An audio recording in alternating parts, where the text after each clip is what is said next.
നമസ്കാരം. മൂന്നാം മോദി സർക്കാരിന്റെ സത്യപ്രതിജ്ഞ ഞായറാഴ്ച. സ്പീക്കർ സ്ഥാനമെന്ന ആവശ്യത്തിൽ ഉറച്ചു നിൽക്കുകയാണ് TDP. പ്രധാന വകുപ്പുകൾക്ക് വേണ്ടിയാണ് JDUവിന്റെ സമ്മർദ്ദം. അഗ്നിപഥ് പദ്ധതി പിൻവലിക്കണമെന്നതടക്കമുള്ള ആവശ്യങ്ങൾ JDU മുന്നോട്ട് വെച്ചിട്ടുണ്ട്. ബംഗാളിൽ നിന്നുള്ള 3 BJP MPമാർ ഇന്ത്യ മുന്നണിയെ പിന്തുണയ്ക്കുമെന്ന് അഭിഷേക് ബാനർജി അവകാശപ്പെട്ടു. അതിനിടെ ഓഹരി വിപണിയിൽ വൻ കുംഭകോണം നടന്നുവെന്ന് രാഹുൽ ഗാന്ധി ആരോപിച്ചു. ജൂൺ 4 മുൻപ് വിപണിയിൽ നിക്ഷേപിക്കാൻ ജനങ്ങളോട് മോദിയും ഷായും ആവശ്യപ്പെട്ടുവെന്നും എക്സിറ്റ് പോളുകൾ തട്ടിപ്പിന്റെ ഭാഗമായിരുന്നുവെന്നും രാഹുൽ ഗാന്ധി ആരോപിച്ചു. ഇന്ന് സൂപ്പർ പ്രൈം ടൈം ചർച്ച ചെയ്യുന്നു. ദുർബലനായോ മോദി? നായിഡുവിന്റെ ആവശ്യങ്ങൾക്ക് വഴങ്ങുമോ? അഗ്നിപഥ് പിൻവലിക്കുമോ? ഓഹരി കുംഭകോണം നടന്നിട്ടുണ്ടോ? ഈ ചർച്ചയിൽ Shri Abin Varkey Congress, Shri Shankuttidas BJP, doctor Shiju Khan CPM എന്നിവർ. ചർച്ചയിലേക്ക് ആദ്യം ശ്രീ അബിൻ വർക്കി, ഇന്ന് പുതിയ സർക്കാർ അധികാരത്തിലെത്തുന്നതിന് മുമ്പ് തന്നെ ഒരു വലിയ അഴിമതി ആരോപണം രാഹുൽ ഗാന്ധിയും കോൺഗ്രസ് നേതാക്കളും ഉന്നയിച്ചിരിക്കുകയാണ്. JPC അന്വേഷണം അമിത്ഷായ്ക്കും നരേന്ദ്രമോദിക്കുമെതിരെ ഉന്നയിച്ചിരിക്കുകയാണ്. അപ്പോൾ പലരും, അഭിഷേക് ബാനർജിയൊക്കെ MPമാർ 3 പേർ ബംഗാളിൽ പിന്തുണയ്ക്കാൻ സാധ്യതയുണ്ട് എന്ന് അറിയിക്കുന്നു. അദ്ദേഹം ഉദ്ധവ് താക്കറെയുമായി ചർച്ച നടത്തുന്നു. മഹാരാഷ്ട്രയിൽ നിന്നും കുറച്ചുപേർ വരാൻ സന്നദ്ധരാണ് എന്ന മറ്റുള്ള സൂചനയുണ്ട്. അപ്പോൾ ഇപ്പോൾ എങ്ങനെയെങ്കിലുമൊക്കെ MPമാരെ സമാഹരിച്ച് ഒരു സർക്കാർ ഉണ്ടാക്കുന്നത് ആലോചിക്കുക എന്നുള്ളതിനപ്പുറത്തൊരു സമര മുന്നണിയായി ഇപ്പോൾ വരാൻ പോകുന്ന സർക്കാരിനെ ഞങ്ങൾ സമരത്തിലൂടെ അല്ലെങ്കിൽ ആരോപണങ്ങളിലൂടെ രാഷ്ട്രീയ പോരാട്ടത്തിലൂടെ നേരിടും എന്നുള്ളതാണോ കോൺഗ്രസ് സ്വീകരിച്ചിരിക്കുന്ന സമീപനവും സ്ട്രാറ്റജിയും? അത് തീരുമാനിക്കപ്പെട്ടോ അന്തിമമായി?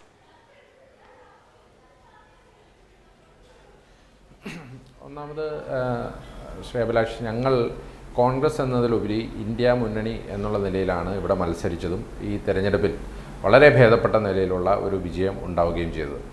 അപ്പോൾ ഞങ്ങൾ യോഗം കൂടി തീരുമാനിച്ചത് ഒരു കാരണവശാലും ഇപ്പോൾ ഒരു തിടുക്കപ്പെട്ട് സർക്കാർ ഉണ്ടാക്കുന്ന നടപടിക്രമങ്ങളിലേക്ക് പോകേണ്ട എന്നുള്ളത് തന്നെയാണ്. അതിൻ്റെ കാരണം, ഒന്ന്, BJPക്ക് സ്വന്തമായി ഭൂരിപക്ഷമില്ല. പിന്നെ കൂടെയുള്ള ഘടകകക്ഷികൾ ഒന്നും തന്നെ അങ്ങനെ സ്ഥിരമായി BJPയോടൊപ്പം നിൽക്കുന്നവരൊന്നും ആയിരുന്നില്ല.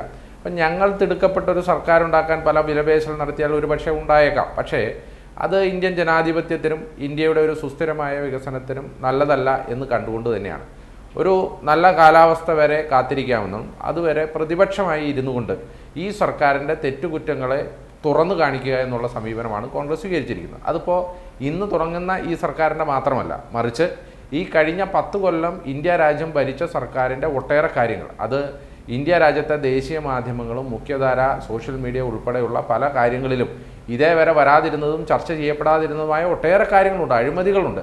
അതൊക്കെ പുറത്തു കൊണ്ടുവരിക എന്നുള്ളതാണ് ഇന്ന് ഇന്ത്യ ബ്ലോക്ക് എടുത്തിരിക്കുന്ന തീരുമാനം, കോൺഗ്രസ് എടുത്തിരിക്കുന്ന തീരുമാനം. അതിൻ്റെ ഏറ്റവും മുഖ്യമായ പങ്ക് വഹിക്കേണ്ടതും നെടുനായകത്വം വഹിക്കേണ്ടതും രാഹുൽ ഗാന്ധിയും കോൺഗ്രസ് ആണ് എന്നുള്ളതിൽ ഞങ്ങൾക്ക് സംശയമില്ല. അതിൻ്റെ കൂടെ ഭാഗമായിട്ടാണ് ഇന്ന് ഈ രാജ്യം കണ്ടതിൽ വെച്ച് ഏറ്റവും വലിയ ഓഹരി കുംഭകോണമാണ് ഈ കഴിഞ്ഞ കുറച്ച് ദിവസങ്ങൾക്ക് മുന്നേ നടന്നത്. കാരണം മെയ് 13 തീയതി NDTVക്ക് ശ്രീ അമിത്ഷാ കൊടുത്തൊരു ഇൻ്റർവ്യൂവിൽ അദ്ദേഹം പറയുന്നത്, നിങ്ങൾ ഉറപ്പായും 4 തീയതിക്ക് മുമ്പ് സ്റ്റോക്കുകൾ മുഴുവൻ വാങ്ങിക്കൂട്ടണം, ഷെയറുകൾ മുഴുവൻ വാങ്ങിക്കൂട്ടണം എന്നുള്ളതാണ്. മെയ് 19 തീയതി ശ്രീ നരേന്ദ്രമോദി, ഇന്ത്യയുടെ പ്രധാനമന്ത്രി, ഇതേ ചാനലിന് കൊടുത്ത മറ്റൊരു ഇൻ്റർവ്യൂവിൽ പറഞ്ഞത് 4 തീയതി സ്റ്റോക്ക് മാർക്കറ്റുകൾ സർവ്വകാല റെക്കോർഡിൽ എത്തും എന്നുള്ളതാണ്. അതുമാത്രമല്ല, ഈ എക്സിറ്റ് പോളുകൾ വന്ന ജൂൺ 1 തീയതി, ഈ ജൂൺ 1 തീയതി ശ്രീ NDTV ആരുടെയാണ് എന്നുള്ളത് നമുക്കറിയാം, IBN ആരുടെയാണ് എന്നുള്ളത് നമുക്കറിയാം. അപ്പോൾ ഈ കേന്ദ്രത്തിലെ മുഖ്യധാരാ മാധ്യമങ്ങൾ ഏതൊക്കെ കോർപ്പറേറ്റ് കമ്പനികളുടെ ആണെന്നറിയാം. ഇവരൊക്കെ കൂടി വിചാരിച്ച് അല്ലെങ്കിൽ ഇവരൊക്കെ കൂടെ പ്ലാൻ ചെയ്താണ് ഈ രാജ്യത്തിൻ്റെ മനസ്സിൽ ഇല്ലാതിരുന്ന ഒരു റിസൾട്ട്, എക്സിറ്റ് പോൾ എന്ന കണക്കെ വലിയ ഭീമമായ റിസൾട്ട്, വലിയ ഒരു BJPക്ക് വിജയം ഇവിടെ സമ്മാനിക്കുമെന്നുള്ള റിസൾട്ട് പങ്കുവച്ചത്. അതിനിടയിൽ സംഭവിച്ച കാര്യം, ഇവിടെ ഈ എക്സിറ്റ് പോളിന് ശേഷം പിറ്റേന്നാൾ തൊട്ട് സ്റ്റോക്ക് മാർക്കറ്റിൽ ഉണ്ടായ വലിയ രീതിയിലുള്ള ഇൻവെസ്റ്റ്മെന്റ് ഉണ്ട്. ആ ഇൻവെസ്റ്റ്മെന്റ് നടന്നത് വിദേശ രാജ്യങ്ങളിൽ നിന്നാണ്. ഡ്യൂബിയസ് ഇൻവെസ്റ്റേഴ്സ് എന്നുള്ളതാണ് ഞങ്ങളുടെ ഇന്നത്തെയും നേരത്തെയും ആരോപണം. അദാനിയുടെ സ്റ്റോക്കുമായി ബന്ധപ്പെട്ട് ഞങ്ങൾ നേരത്തെ ഈ ആരോപണം ഉന്നയിച്ചിരുന്നു. ഇന്നത്തെയും ഞങ്ങളുടെ ആരോപണം അത് തന്നെയാണ്. 3 തീയതിയൊക്കെ ആയപ്പോഴേക്കും വലിയ രീതിയിലുള്ള വളർച്ച സർവ്വകാല റെക്കോർഡിലാണ്. 3% ഉയർന്ന് ഇന്ത്യ രാജ്യത്തിൻ്റെ ചരിത്രത്തിലെ ഏറ്റവും വലിയ റെക്കോർഡിലാണ് സ്റ്റോക്ക് മാർക്കറ്റ് അന്ന് അവസാനിച്ചത്. പക്ഷെ 4 തീയതി ഈ ആദ്യ ട്രെൻഡുകൾ വന്നപ്പോൾ തന്നെ സ്റ്റോക്ക് മാർക്കറ്റ് തകരുകയും 30 ലക്ഷം കോടി രൂപയുടെ നഷ്ടമാണ് റീറ്റെയിൽ ഇൻവെസ്റ്റേഴ്സിനുണ്ടായത്. അതായത് സാധാരണക്കാർ, ഇപ്പോൾ ഈ നാട്ടിലെ സാധാരണക്കാർ ഈ മാധ്യമങ്ങളുടെ ചർച്ചയൊക്കെ കണ്ട് ഈ പത്രമൊക്കെ വായിച്ച് അല്ലെങ്കിൽ ഈ മുഖ്യധാരാ മാധ്യമ നിരീക്ഷകരുടെ വാക്കുകൾ കേട്ട് സ്റ്റോക്ക് മാർക്കറ്റിൽ പൈസ ഇറക്കിയ പാവപ്പെട്ട അല്ലെങ്കിൽ മിഡിൽ ക്ലാസ് ആയിട്ടുള്ള റീറ്റെയിൽ ഇൻവെസ്റ്റേഴ്സിന്റെ 30 ലക്ഷം കോടി രൂപയാണ് നഷ്ടപ്പെടുന്നത് എന്ന് പറയുമ്പോൾ മറുഭാഗത്ത് ഈ കോർപ്പറേറ്റ് കമ്പനികൾക്ക് ആ ഒരാഴ്ച കൊണ്ട് മാത്രമായിട്ട് ലക്ഷക്കണക്കിന് കോടി രൂപയുടെ പ്രോഫിറ്റ് ഉണ്ടായിട്ടുണ്ട് എന്നുള്ളത് കണക്കുകളുടെ അടിസ്ഥാനത്തിൽ, കൃത്യമായ രേഖകളുടെ അടിസ്ഥാനത്തിൽ, ഡേറ്റുകളുടെ അടിസ്ഥാനത്തിൽ ശ്രീ രാഹുൽ ഗാന്ധി ഇന്ന് ഉന്നയിക്കുമ്പോൾ അതിൽ ഒരു JPC അന്വേഷണം വേണം എന്നുള്ളത് തന്നെയാണ്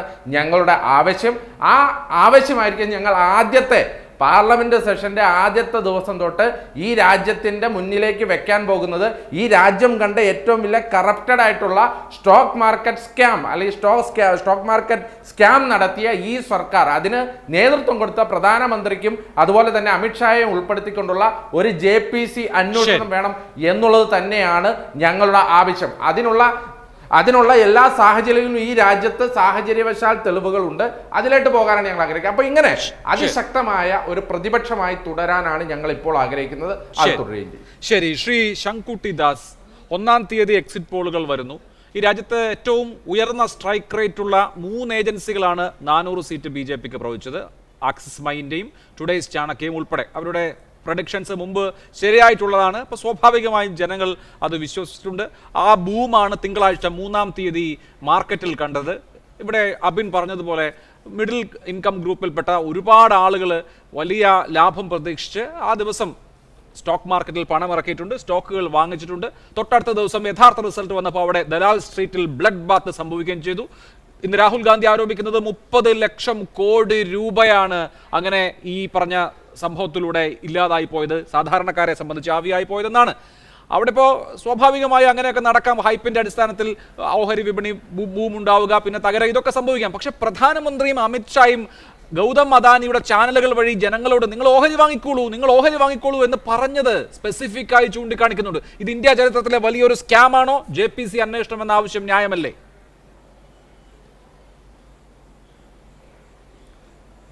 നോക്കൂ, 232 സീറ്റുകളോളം മേടിച്ച് മുൻപുണ്ടായിരുന്നതിനേക്കാൾ വളരെ മെച്ചപ്പെട്ട നിലയിലേക്ക് ഇന്ത്യയിലെ പ്രതിപക്ഷ കക്ഷികളുടെ നില മാറിയ സമയത്ത് സ്വാഭാവികമായും രാഷ്ട്രീയ നിരീക്ഷകരൊക്കെ പറഞ്ഞത് ഇനി കുറച്ചുകൂടി ഗൗരവമായിട്ട് സർക്കാരിന് മുന്നോട്ട് പോകേണ്ടി വരും. കാരണം കുറെ കൂടി ശക്തമായ സംഘടിതമായ ഒരു പ്രതിപക്ഷം ഇവിടെ ഉണ്ടായിട്ടുണ്ട്. അതുകൊണ്ടൊരു റെഗുലേറ്റിംഗ് ഫോഴ്സ് ഇവിടെ ഉണ്ടായിട്ടുണ്ട് എന്നുള്ളതാണ്. എന്നാൽ ഈ പ്രതീക്ഷകളെ മുഴുവൻ തകിടം മറിച്ചുകൊണ്ട് ഇത്രയും കാലം തുടർന്നു വന്നിരുന്ന അതേ ബാലിശമായിട്ടുള്ള ഉത്തരവാദിത്തരഹിതമായിട്ടുള്ള രാഷ്ട്രീയം തന്നെയാണ് തങ്ങൾ തുടരാൻ ഉദ്ദേശിക്കുന്നത്. ഞങ്ങളെ ഒട്ടും സീരിയസ് ആയിട്ട് ഈ രാജ്യം പരിഗണിക്കേണ്ടതില്ലെന്ന് വ്യക്തമാക്കുന്ന നിലയിലുള്ള ആദ്യ ആരോപണമാണ് ശ്രീമാൻ രാഹുൽ ഗാന്ധി ഇന്ന് നടത്തിയതും ഇന്ന് എൻ്റെ സുഹൃത്തായിട്ടുള്ള അബിൻ വർക്കി അത് ഏറ്റുപിടിച്ചുകൊണ്ടിരിക്കുന്നു. നോക്കൂ, ഒരു സ്കാം എന്ന് നിങ്ങൾ കാര്യം പറയുമ്പോൾ ഒരു രാജ്യത്ത് നടന്നിട്ടുള്ള എല്ലാ സംഭവങ്ങളെയും ഭരണകൂടത്തിനെതിരെയുള്ള സ്കാമുകളാക്കിയിട്ട് രാജ്യത്ത് നടക്കുന്ന വികസന പദ്ധതികൾ സ്കാമുകളാണ്, രാജ്യത്ത് നടക്കുന്ന ഫോറിൻ ഡയറക്റ്റ് ഇൻവെസ്റ്റ്മെൻറ്റ് സ്കാമാണ്, രാജ്യത്ത് നടക്കുന്ന എക്സിറ്റ് പോളുകൾ സ്കാമാണ്, എല്ലാത്തിനെയും സ്കാമാണ് എന്ന് പറഞ്ഞിട്ട് ആളുകൾക്ക് മുമ്പിൽ അവതരിപ്പിക്കുമ്പോൾ ആളുകൾക്ക് സാമാന്യ ബുദ്ധി കൊണ്ട് ദഹിക്കുന്ന ഒരു നെക്സസ് ഇത് തമ്മിൽ ഉണ്ടാവണം.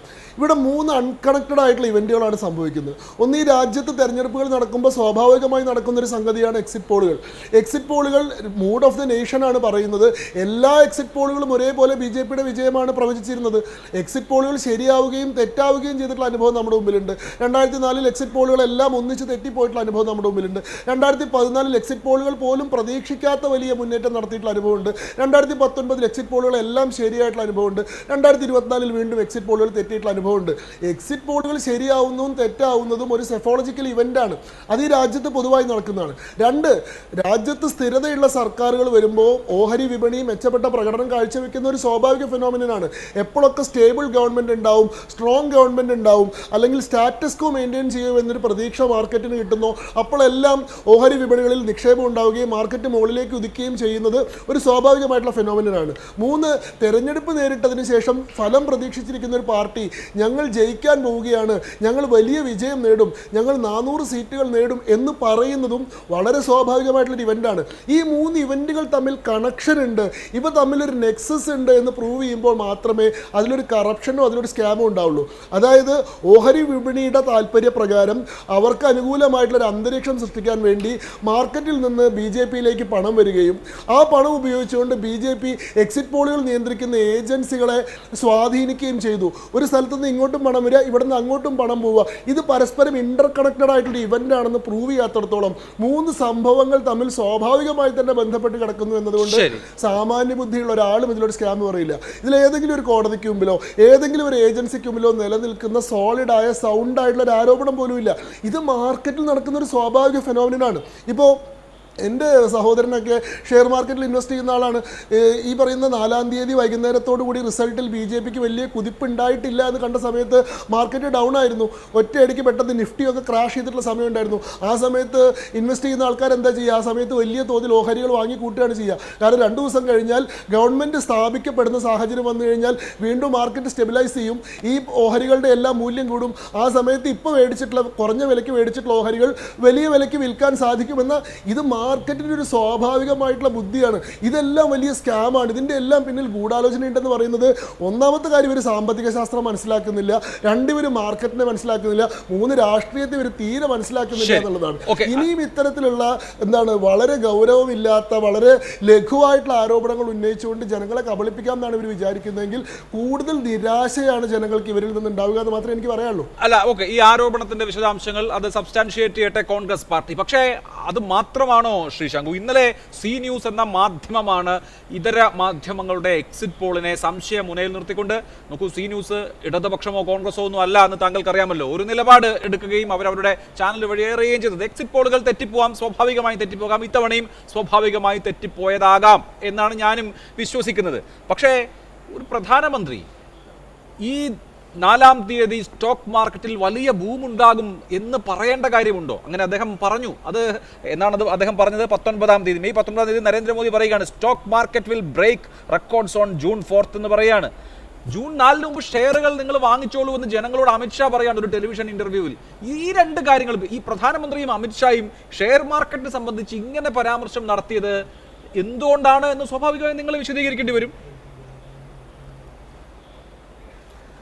സ്വാഭാവികമായിട്ട് അത് ആളുകൾക്ക് അറിയാലോ. മാർക്കറ്റ് എന്ന് പറയുന്നത് മാർക്കറ്റിലെ റിഫ്ലക്ഷൻ എന്ന് പറയുന്നത് ഒരു മൂഡ് ഓഫ് ദ നേഷൻ്റെ ഏറ്റവും മികച്ചതായിട്ടുള്ളൊരു ഉദാഹരണമാണ്.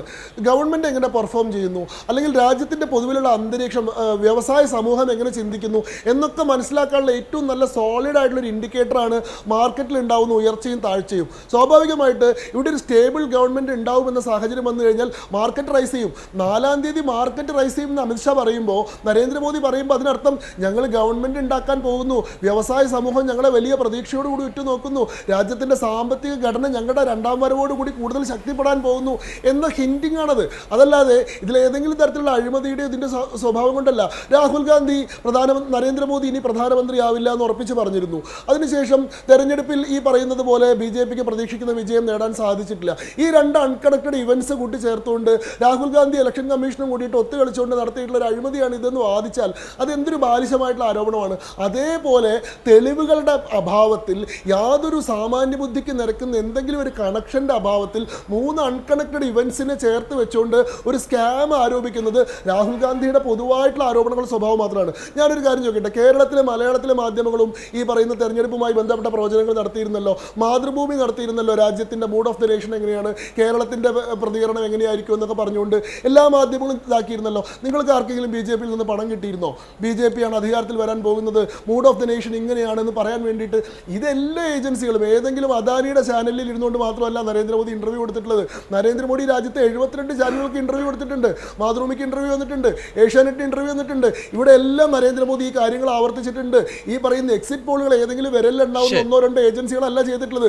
ഈ രാജ്യത്തെ എക്സിറ്റ് പോളുകൾ ചെയ്യുന്ന മുഴുവൻ ഏജൻസികളും ഈ കാര്യമാണ് പ്രഡിക്റ്റ് ചെയ്തത്. എല്ലാവരും പറഞ്ഞൊരു കാര്യം തെറ്റായി പോകുമ്പോൾ അതിന്റെ പിന്നിൽ ഗൂഢാലോചന ഉണ്ടായിരുന്നു ആരോപിക്കുന്നതിന്റെ സാമാന്യ ബുദ്ധി എവിടെയാണെന്നാണ് എന്റെ ചോദ്യം. ശരി, അതാണ് BJPയുടെ കൗണ്ടർ. ഇവിടെ ഡോക്ടർ ഷിജു ഖാൻ, എന്തുകൊണ്ട് മാർക്കറ്റ് വീണു എന്ന് ചോദിച്ചാൽ സ്റ്റെബിലിറ്റി എന്നൊരു വലിയ ചോദ്യചിഹ്നം വന്നു. കഴിഞ്ഞ 10 കൊല്ലം സ്റ്റേബിൾ ആയിട്ടുള്ള ഗവൺമെന്റ് ഉണ്ടായിരുന്നു, സർക്കാരിന് യാതൊരു ഭയാശങ്കകളും ഇല്ലാതെ തീരുമാനമെടുക്കാൻ കഴിഞ്ഞിരുന്നു. അധികാര കേന്ദ്രീകരണം ഉണ്ടായിരുന്ന ഒരു ഗവൺമെന്റാണ്, പ്രധാനമന്ത്രിയായിരുന്നു പവർ സെന്റർ. പക്ഷേ ഇപ്പോൾ സ്റ്റെബിലിറ്റിയെക്കുറിച്ച് സംശയങ്ങളുണ്ട്. അവിടെ വിലപേശൽ ശക്തികളായി ചന്ദ്രബാബു നായിഡുവിനെ പോലെയുള്ള ആളുകളുണ്ട്, നിതീഷ് കുമാറിനെ പോലെയുള്ള ആളുകളുണ്ട്. അവർ അവരുടെ ആവശ്യങ്ങൾ ഇപ്പോൾ തന്നെ മുന്നോട്ട് വെക്കുന്നുണ്ട്. കോയലേഷൻ ഗവൺമെന്റിന് എന്തെങ്കിലും തരത്തിലുള്ള വൈതരണികൾ ഉണ്ടാകുമോ എന്ന ഭയമുണ്ട്. ഇങ്ങനെയൊക്കെ പോകുമ്പോൾ സ്വാഭാവികമായും മാർക്കറ്റ് വോളട്ടൈലാകും. ഇനി അങ്ങോട്ടുള്ള ദിവസങ്ങളിൽ എങ്ങനെയാകും കാര്യങ്ങളെന്ന് നമുക്ക് പ്രെഡിക്റ്റ് ചെയ്യാനും കഴിയില്ല. രാജ്യത്തിൽ ഒരു രാഷ്ട്രീയ അനിശ്ചിതാവസ്ഥ ഉണ്ടാവുകയാണോ? എന്താണ് ഷിജുവിന് തോന്നുന്നത്? ഒന്ന് നമ്മുടെ പ്രധാനമന്ത്രിയും അതോടൊപ്പം ആഭ്യന്തര വകുപ്പ് മന്ത്രിയുമൊക്കെ തെരഞ്ഞെടുപ്പ് ഘട്ടത്തിൽ, പ്രത്യേകിച്ച് തെരഞ്ഞെടുപ്പ് പെരുമാറ്റച്ചട്ടമൊക്കെ നിലനിൽക്കെ ഇപ്രകാരം ഓഹരി വിപണിയെക്കുറിച്ച്, മാർക്കറ്റിനെക്കുറിച്ച് വാചാലരാവുകയും അതിൻ്റെ ബൂമിങ്ങിനെക്കുറിച്ച് ഒരുപാട് കാര്യങ്ങൾ വിശദീകരിക്കുകയും ഒക്കെ ചെയ്യുമ്പോൾ അതിൻ്റെ പിന്നിൽ എന്താണ്, പ്രത്യേകിച്ചും ഇപ്രകാരം ഒരു വലിയ തെരഞ്ഞെടുപ്പ് പരാജയം BJPയെ സംബന്ധിച്ച് ഏറ്റുവാങ്ങുമ്പോൾ അതിൻ്റെ പിന്നാമ്പുറ രഹസ്യങ്ങൾ എന്താണ്? തീർച്ചയായിട്ടും ഒരു സമഗ്രമായി ഇതിൻ്റെ വിവരങ്ങൾ പുറത്തു വരണം. പിന്നെ അഴിമതിയും അതോടൊപ്പം തട്ടിപ്പുകളും കുംഭകോണവും ഒക്കെ വ്യാപകമായി നടത്തുന്ന പാർട്ടിയാണ് BJP എന്നതുകൊണ്ട് തന്നെ ഈ കാര്യത്തിൽ ഉയർന്നു വരുന്ന ചർച്ചകളിൽ പ്രസക്തിയുണ്ടെന്നാണ് ഞാൻ ഉറച്ചു വിശ്വസിക്കുന്നത്. 2, മോഡി ഗ്യാരണ്ടി, കോടിക്കണക്കിന് രൂപ കൊടുത്ത് നമ്മുടെ തെരുവുകൾ മുഴുവൻ ഗ്യാരണ്ടി കൊടുത്ത മോഡിക്ക് പുതുതായി ഒരു സർക്കാർ അധികാരമേറ്റാൽ അതിനൊരു ഗ്യാരണ്ടി ഇല്ല എന്നുള്ളതാണ് TDPയുടെ ചന്ദ്രബാബു നായിഡുവിൻ്റെയും അതോടൊപ്പം നിതീഷ് കുമാറിൻ്റെ JDUവിൻ്റെയും ഒക്കെ പ്രതികരണങ്ങളിൽ നിന്ന് നമുക്ക് മനസ്സിലാക്കാൻ സാധിക്കുന്നത്.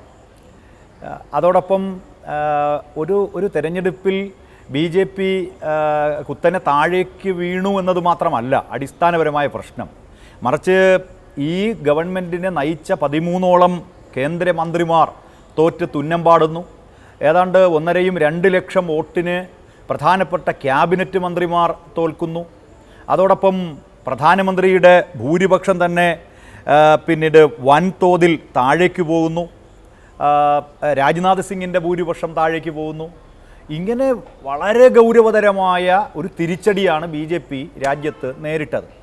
2, ഇപ്പോൾ ഇന്ത്യ കൂട്ടായ്മയെ സംബന്ധിച്ച് ഇവിടെ അബിൻ പറയുകയുണ്ടായി. ഇപ്പോൾ കോൺഗ്രസ് സാധാരണയിൽ നിന്ന് കഴിഞ്ഞ 10 വർഷവും അവർക്കുണ്ടാക്കിയ സീറ്റുകളിൽ നിന്ന് അവർക്ക് മുന്നോട്ട് വരാൻ സാധിച്ചു. അതോടൊപ്പം പ്രാദേശിക പാർട്ടികൾ, ഇപ്പോൾ സമാജ്വാദി പാർട്ടി ആവട്ടെ, DMK ആവട്ടെ, TMC ആകട്ടെ, വലിയ നിലയിൽ പിന്നെ ആക്രമിക്കപ്പെട്ട പിന്നെ മഹാരാഷ്ട്രയിലെ ശിവസേനയാകട്ടെ, പിന്നീട് അതോടൊപ്പം തന്നെ NCP ആകട്ടെ, അങ്ങനെ ഒട്ടേറെ പാർട്ടികൾ, ഘടകകക്ഷികൾ, അതോടൊപ്പം ഇടതുപക്ഷം, ഈ രാജ്യത്ത് ഉയർന്നു വന്ന കർഷകരുടെയും അതോടൊപ്പം വിദ്യാർത്ഥികളുടെയും ഒക്കെ സമരങ്ങളുടെ വലിയ ശക്തമായി ഒരു നിലപാട് സ്വീകരിച്ച ഇടതുപക്ഷം, ഇങ്ങനെ ഈ ഇന്ത്യ കൂട്ടായ്മയുടെ ഒരു വലിയ മുന്നേറ്റം ഈ തെരഞ്ഞെടുപ്പിൽ ഉണ്ടായി എന്നുള്ളതാണ്. അതോടൊപ്പം ഒരു കാര്യം അഭിലാഷം മനസ്സിലാക്കേണ്ടത്, നമ്മളിവിടെ പിന്നെ ധ്യാനിക്കുന്ന മോഡിയെക്കുറിച്ച് പറയുമ്പോൾ മോഡി എത്ര ധ്യാനിച്ചാലും ഒരു കേവല ഭൂരിപക്ഷമില്ലാത്ത, അതായത് ഒരു സ്ഥിരതയില്ലാത്ത ഒരു കാലത്തെ മോഡി യഥാർത്ഥത്തിൽ തൻ്റെ ജീവിതത്തിൽ നേരിട്ടിട്ടുണ്ടോ? 17 വർഷം അദ്ദേഹം ഗുജറാത്തിൻ്റെ മുഖ്യമന്ത്രിയായിരുന്നപ്പോഴും അദ്ദേഹത്തിന് അവിടെ പിന്നീട് വലിയ ഭൂരിപക്ഷം ആ ഗവൺമെൻറ്റിനുണ്ടായിരുന്നു. 10 വർഷം രാജ്യത്ത് BJP അധികാരത്തിലുണ്ടായിരുന്നപ്പോഴും അദ്ദേഹത്തിന് വലിയ ഭൂരിപക്ഷം ഉണ്ടായിരുന്നു. പക്ഷേ ഈ തെരഞ്ഞെടുപ്പിൽ BJPക്ക് കേവല ഭൂരിപക്ഷമില്ല. BJP നേരിട്ട യഥാർത്ഥത്തിൽ ജനങ്ങളുടെ മനസ്സറിയാതെ പോയത് ആരാണ്? അതല്ലെങ്കിൽ ജനങ്ങളെ വെല്ലുവിളിക്കുകയും ജനവിരുദ്ധ നയങ്ങൾ അടിച്ചേൽപ്പിക്കുകയും രൂക്ഷമായ വർഗീയത പ്രചരിപ്പിക്കുകയും ചെയ്തു. എന്തായി ശങ്കുട്ടി ദാസ്?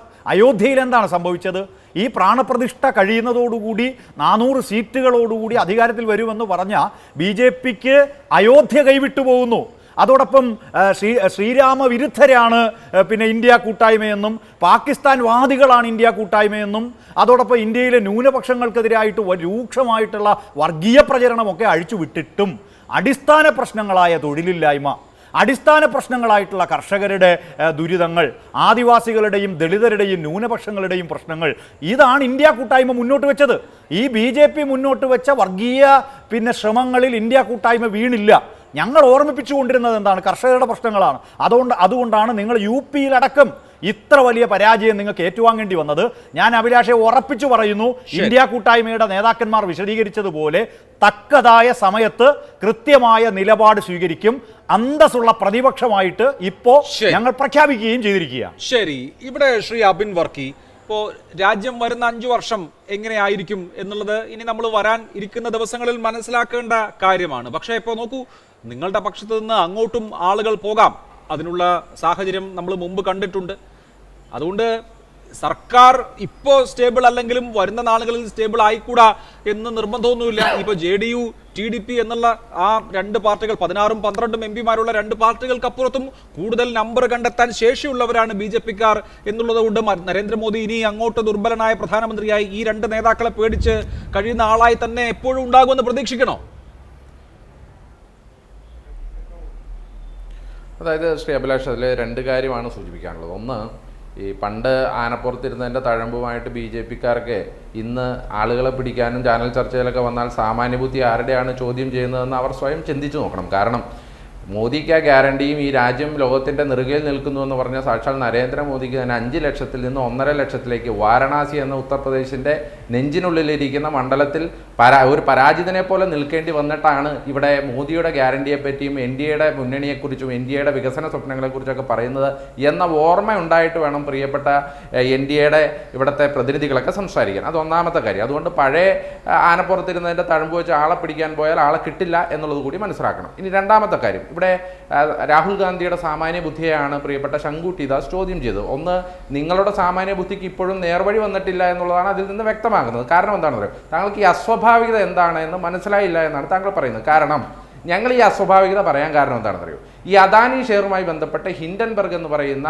ഒരു ഏജൻസിയുടെ ഒരു റിപ്പോർട്ട് വന്നിരുന്നു. അതായത് ഈ രാജ്യത്തെ സ്റ്റോക്ക് മാർക്കറ്റുകളെ സാധാരണക്കാരെ വിലക്കെടുത്തുകൊണ്ട് അല്ലെങ്കിൽ അവരെ പറ്റിച്ചുകൊണ്ട് കോടാനുകോടി രൂപയുടെ വിദേശ നിക്ഷേപം ഡ്യൂബിയസ് ആയി ഇവിടെ ഇൻവെസ്റ്റ് ചെയ്തുകൊണ്ട് ഫേക്കായിട്ട് ഇവിടെ സ്റ്റോക്ക് മാർക്കറ്റിൽ കയറ്റിറക്കങ്ങൾ ഉണ്ടാക്കി കോടിക്കണക്കിന് രൂപയുടെ ലാഭം കൊയ്തതാണ് അദാനി എന്ന് പറയുന്ന ഒരു റിപ്പോർട്ട്, ഹിൻഡൻബർഗിൻ്റെ റിപ്പോർട്ടുണ്ടായി. ഈ റിപ്പോർട്ട് സുപ്രീം കോടതിയിൽ വന്നപ്പോൾ എക്സ്പേർട്ട് കമ്മിറ്റി പറഞ്ഞത് 6 കമ്പനികൾ ഡ്യൂബിയസ് ആയിട്ട് ഇൻവെസ്റ്റ് ചെയ്തിട്ടുണ്ട്, അതുകൊണ്ട് അവരിൽ അന്വേഷണം വേണമെന്നാണ് പറഞ്ഞിരിക്കുന്നത്. ഈ അന്വേഷണം നടത്താൻ സെബി എന്ന് പറയുന്ന നമ്മുടെ പ്രിയപ്പെട്ട ഏജൻസിയെ നിയോഗിക്കുകയും ചെയ്തു. എന്തായി സാർ അന്വേഷണം?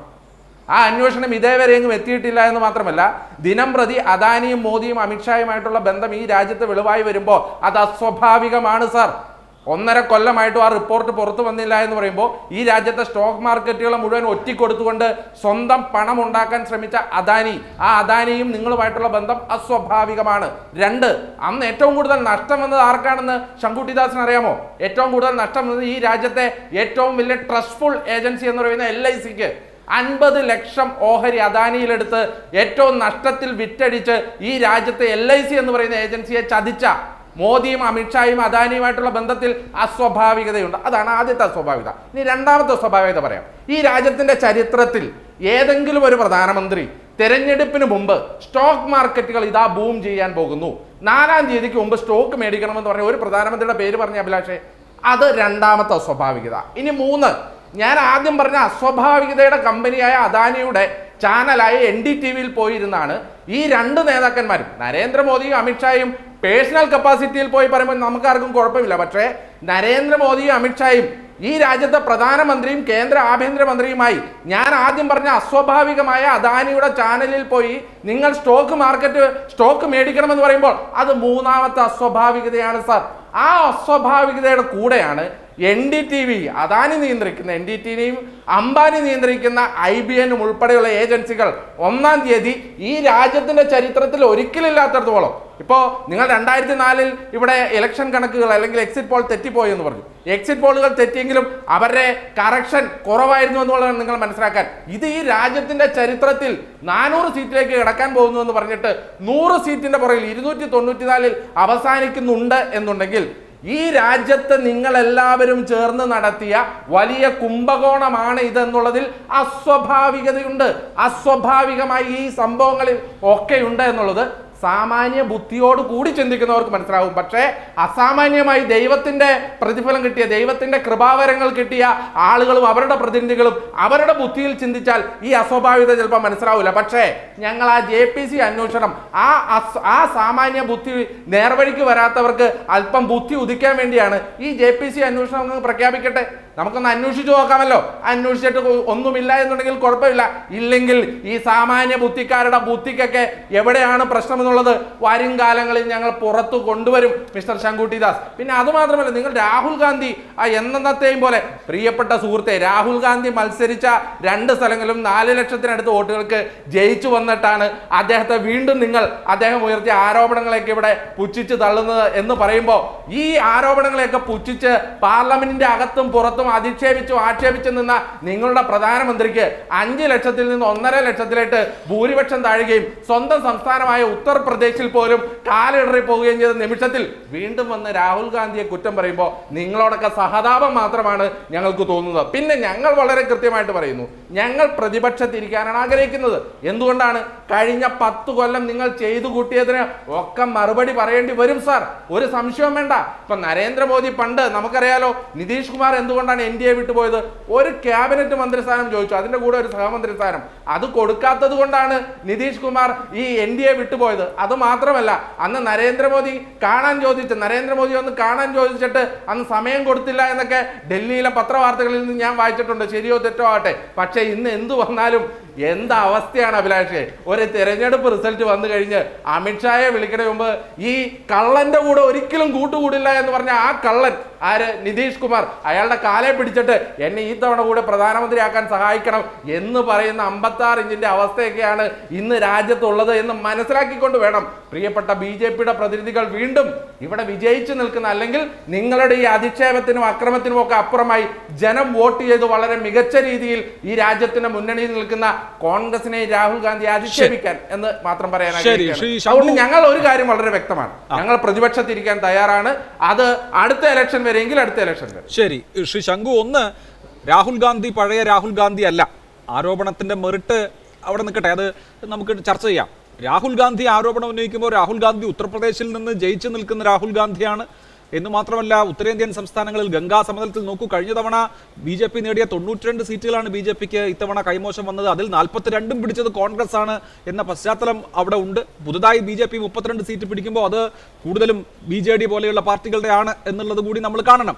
അങ്ങനെ ജയിച്ചു നിൽക്കുന്ന രാഹുൽ ഗാന്ധി, അദ്ദേഹം നറേറ്റീവിൽ മുമ്പിലാണ്. ഒപ്പം അദ്ദേഹത്തിന് അഖിലേഷ് യാദവിനെ പോലെ, തേജസ്വി യാദവിനെ പോലെ, മഹാരാഷ്ട്രയിലെ സഖ്യകക്ഷികളെ പോലെ വളരെ സ്ട്രോങ് ആയിട്ടുള്ള ഒരു പിന്തുണ വലയമുണ്ട്, ഒരു എക്കോസിസ്റ്റം ഉണ്ട്.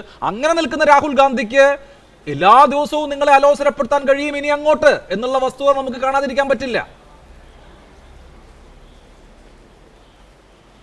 അത് വളരെ വിചിത്രമായിട്ടുള്ളൊരു വാദമാണ്. തെരഞ്ഞെടുപ്പിന് ശേഷം രാഹുൽ ഗാന്ധിയുടെ പാർട്ടിയുടെ സീറ്റ് നിലകൾ മെച്ചപ്പെട്ടിട്ടുണ്ട്. അതുകൊണ്ട് രാഹുൽ ഗാന്ധി കൂടുതൽ കരുത്തനായിട്ടുള്ള ആളാണ്. അതുകൊണ്ട് അദ്ദേഹം മെറിറ്റില്ലാത്ത ആരോപണങ്ങൾ ഉന്നയിച്ചാലും അത് നമ്മൾ വളരെ ഗൗരവമായിട്ട് എടുക്കണം എന്നുള്ളതാണ്. അപ്പോൾ അബിൻ വർക്കി എന്ന് പറയുന്നത് JPC അന്വേഷിച്ചതിന് ശേഷം എന്തെങ്കിലും കുഴപ്പമുണ്ടെങ്കിൽ അപ്പോൾ നമുക്ക് അതിന് സീരിയസ് ആയിട്ട് എടുക്കാം. നിങ്ങൾ ആദ്യം അന്വേഷണം പ്രഖ്യാപിക്കുക എന്നുള്ളതാണ്. സാമാന്യ ബുദ്ധി കൊണ്ട് തിരക്കാത്തൊരു ആരോപണമാണ് അതെന്നാണ് ഞാൻ പറയാൻ ശ്രമിച്ചത്. അതിനുള്ള മറുപടി രാഹുൽ ഗാന്ധിയുടെ പാർട്ടിക്ക് കൂടുതൽ സീറ്റുകൾ കിട്ടിയിട്ടുണ്ട് എന്നുള്ളതാണെങ്കിൽ BJPക്ക് 240 സീറ്റുകളുണ്ട്, രാഹുൽ ഗാന്ധിയുടെ പാർട്ടിക്ക് 99 സീറ്റേ ഉള്ളൂ. രാഹുൽ ഗാന്ധി നയിക്കുന്ന കോൺഗ്രസിന്റെ നേതൃത്വത്തിലുള്ള INDA മുന്നണിക്ക് മുഴുവൻ കൂട്ടിയാലും BJPക്ക് ഒറ്റയ്ക്കുള്ള സീറ്റുകളില്ല, 232 സീറ്റുകളേ ഉള്ളൂ. ഈ പറയുന്ന INDA മുന്നണിക്ക് BJPക്ക് 240 സീറ്റുകളുണ്ട്.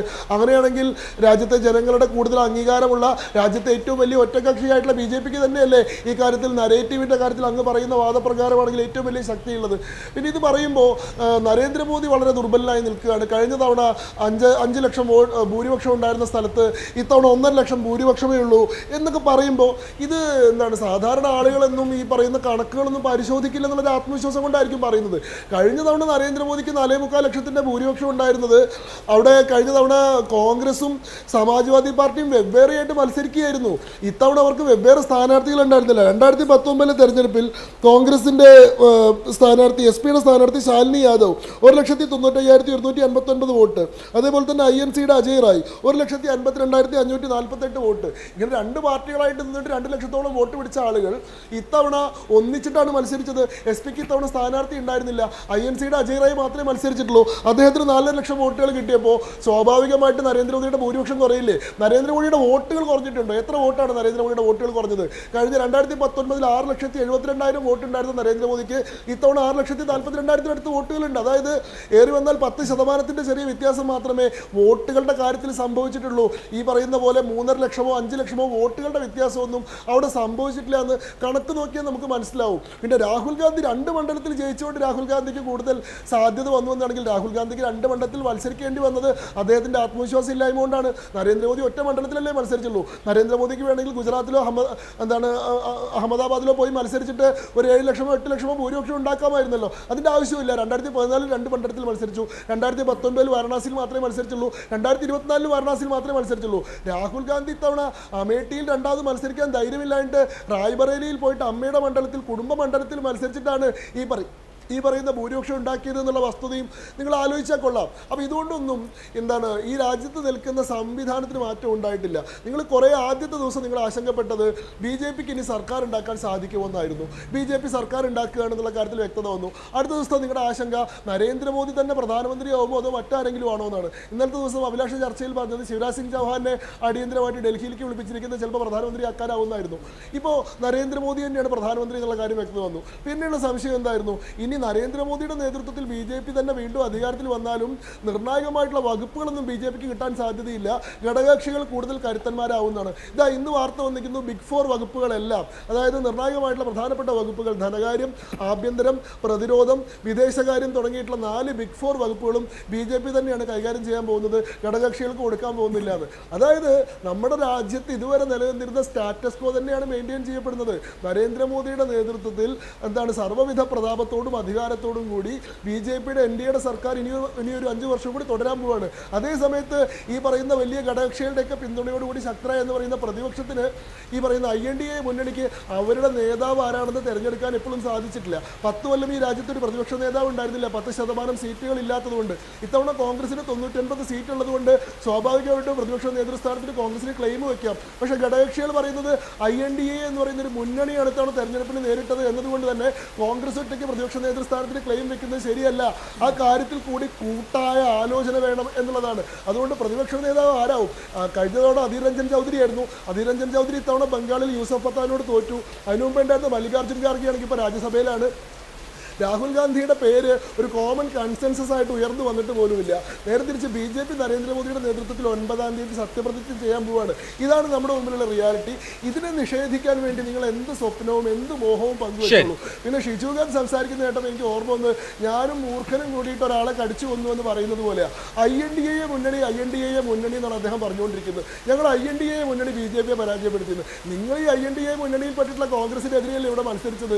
നിങ്ങളുടെ അവസ്ഥ എന്താ? നിങ്ങൾ കനലൊരു ായിരുന്നു ആലപ്പുഴ പോലും നഷ്ടപ്പെട്ടിട്ട് ആലത്തൂർ മണ്ഡലം മാത്രം കയ്യിൽ വെച്ചുകൊണ്ടിരിക്കുന്ന BJP തൃശ്ശൂരും തിരുവനന്തപുരത്തും ആറ്റിങ്കിലും ഇത്രയും ശക്തമായിട്ടുള്ള പോരാട്ടം കാഴ്ചവെച്ച സമയത്ത് BJPക്ക് പിന്നിലായിരിക്കുകയാണ് നിങ്ങൾ എന്നുള്ള വസ്തുത അവിടെ നിൽക്കുന്ന സമയത്ത് ഞങ്ങൾ രാജ്യത്തെ എന്തോ തരത്തിൽ BJPയുടെ അപകടത്തിൽ നിന്ന് മുക്തമാക്കിയെന്ന് പറയാൻ എങ്ങനെയാണ് ഷിജു ഖാന് സാധിക്കുന്നത്? നിങ്ങൾക്ക് ഈ പറയുന്ന വിക്ടറിയിൽ എന്തെങ്കിലും അവകാശമുണ്ടോ? നിങ്ങൾ ചിഹ്നം പോലും നഷ്ടപ്പെട്ട് നിൽക്കുകയല്ലേ. നിങ്ങൾ AK ബാലൻ പറഞ്ഞതുപോലെ അടുത്തവണ മരപ്പട്ടിയാണോ അതോ ഈനാമ്പേച്ചിയാണോ ചിഹ്നം എന്ന് ആലോചിച്ചിരിക്കുന്ന ആളുകൾ. ഞാനും മൂർഖമ്പാമ്പും കൂടി ഒരാളെ കൊന്നു എന്നൊക്കെ പറയുന്നത് വളരെ ബാലിശമായിട്ടുള്ള വാദമാണ്. രാജ്യം ഭരിക്കുന്നത് ഈ ദേശീയ പാർട്ടികളൊക്കെ തമ്മിലുള്ള ആലോചനകളും ആരോപണങ്ങളും പ്രത്യാരോപണങ്ങളും ഒക്കെ ഉണ്ട്. നിങ്ങൾ ഈ പ്രാദേശിക പാർട്ടിക്കാർ ഇതിനിടയിൽ കയറിയിട്ട് എന്തിനാണ് ഇങ്ങനത്തെ വലിയ വീരസ്യം പറയുന്നത് എന്നുള്ളതാണ് എൻ്റെ ചോദ്യം. പറയൂ ഷിജു മറുപടി. ശ്രീ ശങ്കുറ്റിദാസ് പറഞ്ഞപ്പോൾ എനിക്ക് ഓർമ്മ വരുന്നത്, അദ്ദേഹത്തിന് ചില കാര്യങ്ങൾ ഓർമ്മ വന്നതുപോലെ എനിക്ക് ഓർമ്മ വരുന്നത്, എവിടെ വരെ പോകണം എന്ന് ഒരു വര BJP ആണ് കഴിഞ്ഞ 10 വർഷം വരച്ചുകൊണ്ടിരുന്നത്. അത് ഘടകകക്ഷികളാകട്ടെ പല സംസ്ഥാനങ്ങളുമാവട്ടെ, എവിടെ വരെ പോകണം എന്ന വര വരയ്ക്കുന്നത് BJP ആണ്. പക്ഷേ ഇപ്പോഴും BJP ആണ് വരയ്ക്കുന്നത്. എവിടെ വരയ്ക്കണമെന്ന് ചന്ദ്രബാബു നായിഡും നിതീഷ് കുമാറും തീരുമാനിക്കും. അപ്പോൾ ചന്ദ്രബാബു നായിഡുവിൻ്റെയും നിതീഷ് കുമാറിൻ്റെയും തീരുമാനങ്ങൾക്ക് പിന്നിൽ അണിനിരക്കേണ്ട അവസ്ഥ ഇന്ത്യയിലെ BJPക്ക് എത്തിയിരിക്കുകയാണ്. അതിനെ ശങ്കുറ്റിദാസ് ഇനിയെങ്കിലും അംഗീകരിക്കണം. പിന്നെ 400 സീറ്റിൽ അധികാരത്തിൽ വരും എന്ന് പ്രഖ്യാപിച്ച് ഭരണഘടനയെ തന്നെ തിരുത്തി എഴുതാൻ പുറപ്പെട്ട ഒരു ഗവൺമെൻറ്റിൻ്റെ രാഷ്ട്രീയ മുന്നണിയെയാണ് ഇന്ത്യയിലെ പ്രതിപക്ഷം വളരെ ശക്തമായി നേരിട്ടത്. ശങ്കുറ്റിദാസ്, ഈ പ്രതിപക്ഷത്തുണ്ടായിരുന്ന ഇന്ത്യ കൂട്ടായ്മയുടെ കയ്യിൽ എന്ത് ആയുധമാണ് ഉണ്ടായിരുന്നത്? ഈ ജനങ്ങളുടെ ആഗ്രഹങ്ങളും താല്പര്യങ്ങളുമല്ലാതെ, ജനങ്ങളുടെ വികാരവുമല്ലാതെ എന്ത് ആയുധമാണ് ഉണ്ടായിരുന്നത്? അത് ഇന്ത്യയിലെ പ്രധാനപ്പെട്ട പ്രതിപക്ഷ പാർട്ടികളുടെ കയ്യിൽ എന്ത് ആയുധമാണ് ഉണ്ടായിരുന്നത്? നിങ്ങളുടെ കയ്യിൽ എന്തൊക്കെ ആയുധങ്ങൾ ഉണ്ടായിരുന്നു ശങ്കുറ്റിദാസ്? നിങ്ങൾ മറന്നുപോയോ? നിങ്ങളുടെ കയ്യിൽ കേന്ദ്ര അന്വേഷണ ഏജൻസികളെ നിങ്ങൾ കയറൂരി വിട്ട് പ്രതിപക്ഷ രാഷ്ട്രീയ പാർട്ടി നേതാക്കന്മാരെ ജയിലിൽ അടച്ചിട്ടില്ലേ?